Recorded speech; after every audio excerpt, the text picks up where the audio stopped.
Welcome to Asha Simple Recipe. Please subscribe our channel.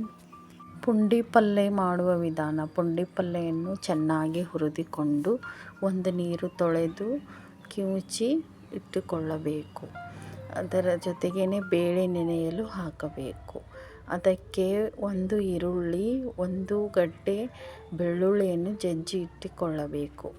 ಕುಕ್ಕರ್ನಲ್ಲಿ ಎಣ್ಣೆ ಹಾಕಿ ಕಾದ ನಂತರ ಅದಕ್ಕೆ ಜಜ್ಜಿಟ್ಟುಕೊಂಡ ಬೆಳ್ಳುಳ್ಳಿ ಹಾಕಬೇಕು.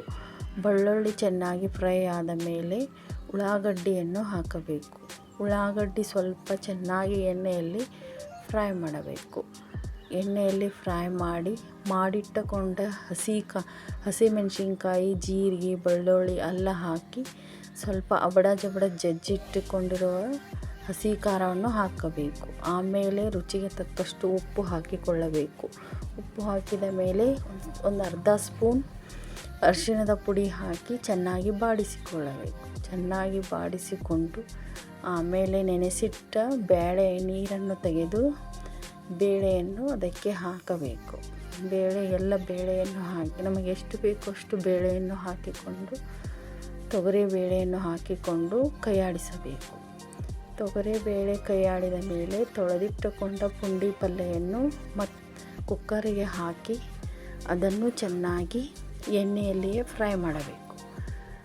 ಎಣ್ಣೆಯಲ್ಲಿ ಎಷ್ಟು ಚೆನ್ನಾಗಿ ಫ್ರೈ ಮಾಡುತ್ತೇವೆ ಅಷ್ಟು ಚೆನ್ನಾಗಿ ಅದರ ಹಸಿ ವಾಸನೆ ಹೋಗುತ್ತದೆ. ಪುಂಡಿ ಪಲ್ಯ ಈ ಥರ ಮಾಡಿದರೆ ಬಹಳ ರುಚಿಯಾಗಿ ಬರುತ್ತದೆ.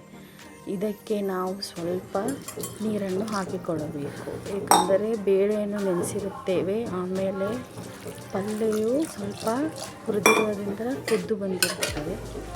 ಹಾಗಾಗಿ ಸ್ವಲ್ಪ ನೀರು ಹಾಕಿಕೊಳ್ಳಬೇಕು.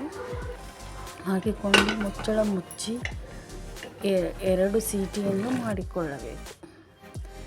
2 ಸೀಟಿ ಆದ ಮೇಲೆ ಕುಕ್ಕರ್ ತಣ್ಣಗಾಗುವವರೆಗೂ ಕಾಯಬೇಕು.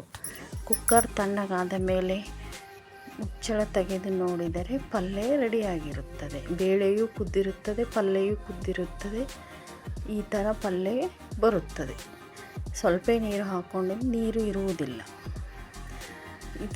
ಇದು ರೊಟ್ಟೆ ಜೊತೆ, ಚಪಾತಿ ಜೊತೆ, ಬಿಸಿ ಅನ್ನದ ಜೊತೆ ಸವಿಯಲು ಸಿದ್ಧವಾಗಿದೆ. ಪುಂಡಿ ಪಲ್ಯ ರೆಡಿಯಾಗಿದೆ.